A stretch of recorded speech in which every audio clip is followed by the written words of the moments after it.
Hello दोस्तों, welcome everyone to dear मित्रों। तो दोस्तों आज का हमारा टॉपिक है प्रॉब्लम ऑफ पब्लिक एंटरप्राइज, जो कि इकोनॉमिक का बीकॉम का सेम 5 का टॉपिक है। उससे पहले हम लोग, अगर आप मेरे वीडियो पे नए हो तो प्लीज़ चैनल को सब्सक्राइब करना बिल्कुल ना भूलिएगा, और अगर आपको मेरा एक्सप्लेनेशन अच्छा लगे तो अपने दोस्तों के साथ शेयर करना ना भूलिएगा।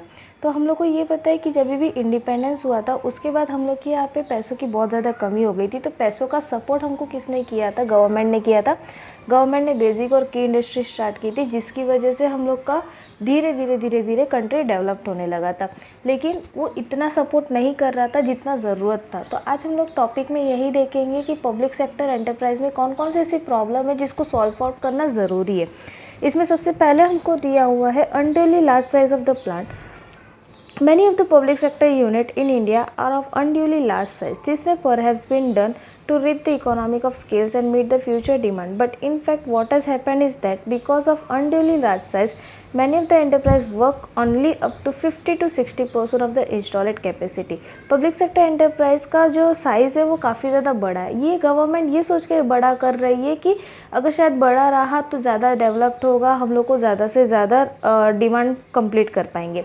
लेकिन ये रियलिटी में ऐसा नहीं हो रहा। रियलिटी में क्या हो रहा है, जितना हम लोग का बड़ा साइज़ है उसमें से सिर्फ 50 और 60% ही यूज हो रहा है। उसमें से सिर्फ 50 और 60% ही मशीनरी यूज़ हो रही है, मैन पावर यूज़ हो रही है, और बाकी का 30-40% ऐसे का ऐसे ही पड़ा रह रहा है। तो वो क्या हो रहा है, मटेरियल वेस्ट हो रहा है। अगर इसके ऊपर ध्यान दें तो काफ़ी अच्छा होगा।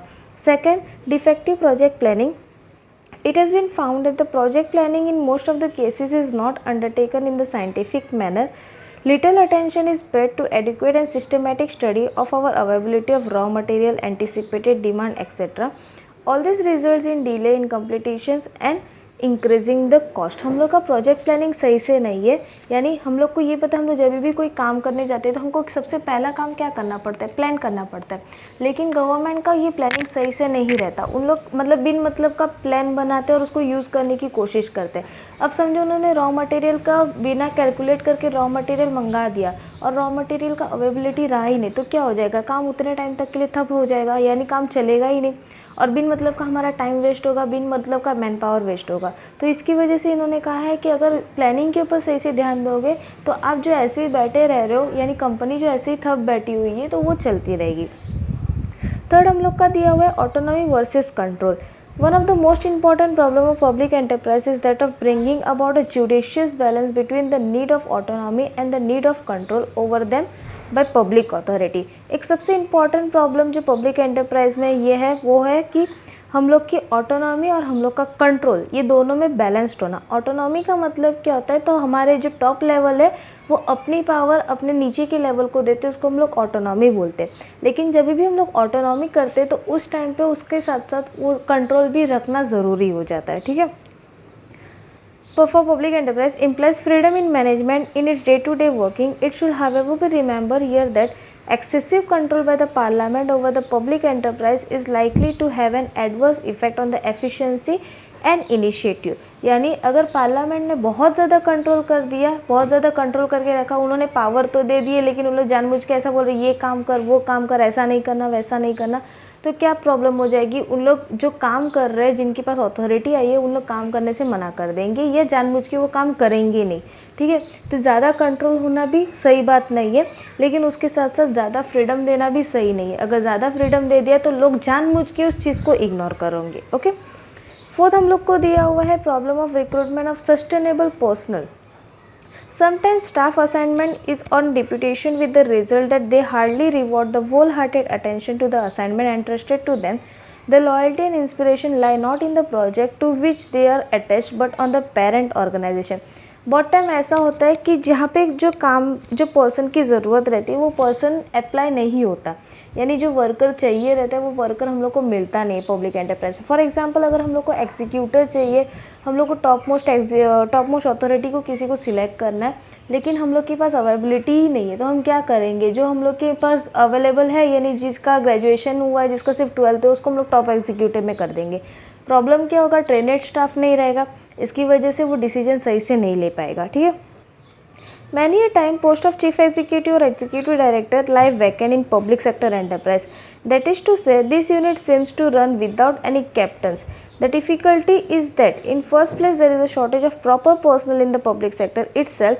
Secondly, those persons who have acquired experience in the private sector appears to be reluctant to enter the fray.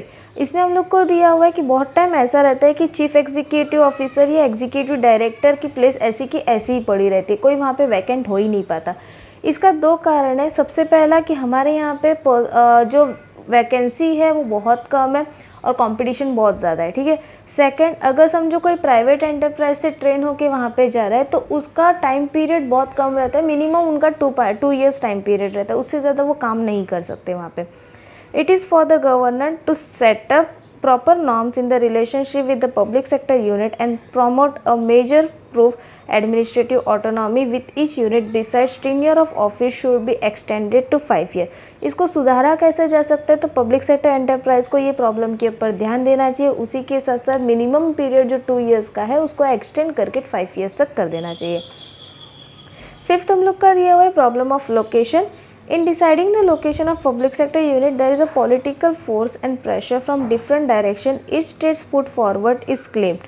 The result is that many times while selecting the site of the location of the unit, economic and technical consideration are not given due weightage. This leads to the delay in the execution of project.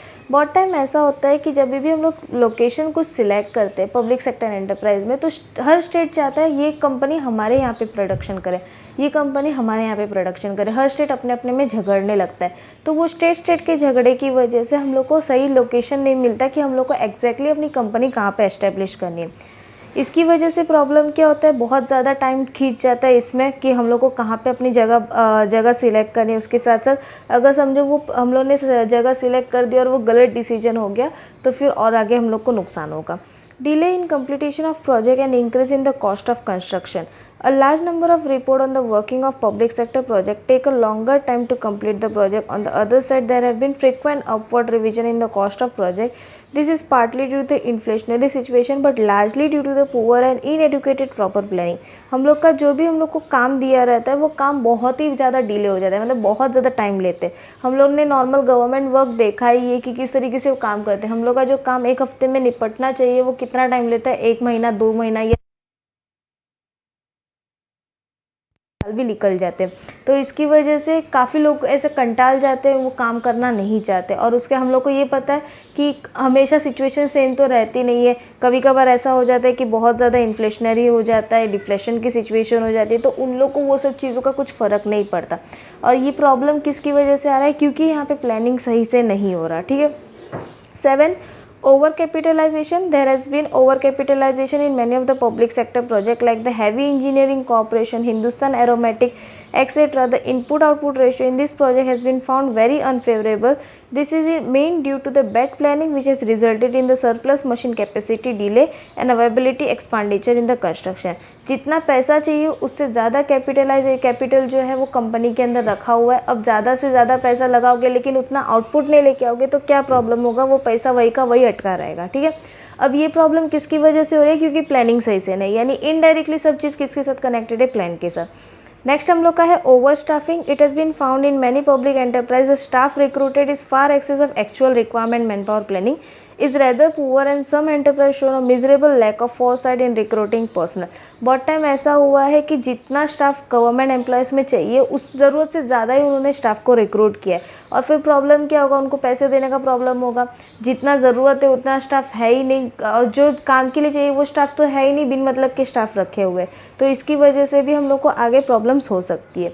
9, underutilized capacity. It has been found that the installed capacity of many of these enterprises is not fully utilized, resulting in an increase in overhead expense and waste of resources. According to the one estimate, many enterprises utilize only 50 to 60% of the range storage capacity. यानी जितनी हम लोग की capacity है उतना हम लोग utilise नहीं कर रहे। एक एस्टिमेटेड के हिसाब से अगर समझो एक कंपनी की कैपेसिटी 100% तक की प्रोडक्शन है, लेकिन वो कितना करे, सिर्फ 50 से 60%। क्यों? क्योंकि उसको वहाँ पे काम करना नहीं है, ये डिले करना है, ये कारण होता है, ठीक है।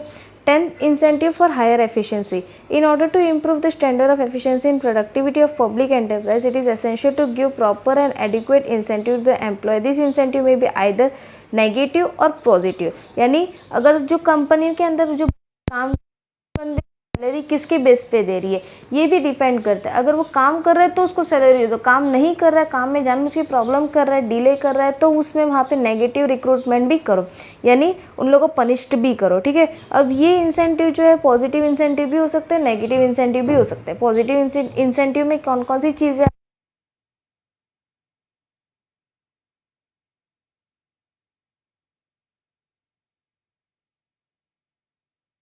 को उनको कुछ टाइम के लिए वहाँ से 1 हफ्ते के लिए निकाल दो, तो ये सारी चीज़ों की वजह से लोगों को पता चलेगा हम गलती करें, हमको पनिश्ड हो सकती है और वो सही ढंग से काम करेंगे, ठीक है। 11 labour relation, the management labour relation must be very cordial in harmonious in this enterprise. Any problem of dispute arising out of wages, dearness, allowance etc must be settled by the conciliation or arbitration. अगर company के अंदर कोई भी problem हो रही है management और workers के बीच में, तो वो जितना जल्दी हो सके उतना जल्दी सॉल्व कर दो, क्योंकि पब्लिक सेक्टर एंटरप्राइज जो है वो एक एग्जांपल बनता है प्राइवेट सेक्टर एंटरप्राइज के लिए। अगर काम करने वाला ही सही ढंग से काम नहीं करेगा तो जो प्राइवेट सेक्टर है वो किस तरीके से काम करेगा, डेफिनेटली क्वेश्चन रहेगा। इसकी वजह से अपनी इमेज को अच्छा करने के लिए या लोगों प्राइवेट सेक्टर को दिखाने के लिए कि हम अच्छे तरीके से काम कर सकते हैं, ये सारी प्रॉब्लम को जितना जल्दी हो सके उतना जल्दी सॉल्व आउट करने की कोशिश करनी चाहिए। अब ये सॉल्व आउट कौन करता है, तो कंसलेशन या arbitrator. 12 public accountability, public enterprise should be accountable to the parliament in order to satisfy the government, to save the interest of the consumer, to ensure harmonized and cordial labor relation and personal management so as to avoid stroke and lockout. Accountability of public enterprise में हम लोग को 3 चीज़ें दी हुई। सबसे पहले government को satisfy करो, सेकंड कंज्यूमर का जो भी इंटरेस्ट है उस इंटरेस्ट के हिसाब से प्रोडक्ट बनाओ, और थर्ड रिलेशन अच्छा करो मैनेजमेंट और लेबर्स के बीच में, ताकि स्ट्राइक आउट वगैरह से बच सके। तो दोस्तों यहाँ पे हमारा ये टॉपिक कंप्लीट हुआ है। होपफुली आपको वीडियो पसंद आया होगा और आपको समझ आया होगा। कोई भी डाउट होंगे तो आप कमेंट सेक्शन में जाके पूछ सकते हैं, हम पर्टिकुलर जवाब देंगे। और अगर मेरा वीडियो अच्छा लगा तो प्लीज़ अपने दोस्तों के साथ शेयर करना और डियर मित्रों को सब्सक्राइब करना बिल्कुल ना भूलिएगा। मिलते हैं नेक्स्ट वीडियो में, तब तक के लिए बाय बाय।